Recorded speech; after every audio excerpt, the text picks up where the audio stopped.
Good morning! Andito kami ngayon sa Pulilio and nagkataon na fiesta yung punta namin dito. Talagang ramdam na ramdam mo and kitang-kita mo talaga yung essence. Essence! Yung parang sinauna natin tradisyon na talagang buhay na buhay kapag fiesta. Makikita mo na mayroong banda, yung mga tao is very jolly.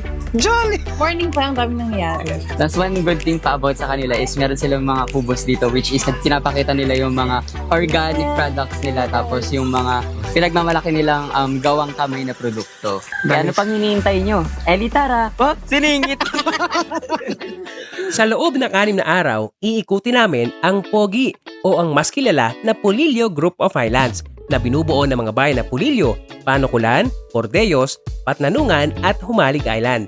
Dito inyong makikita ang mga natatagong kwento, mayamang kultura, tradisyon at mga kaugaling Pinoy na patuloy na isinasagawa.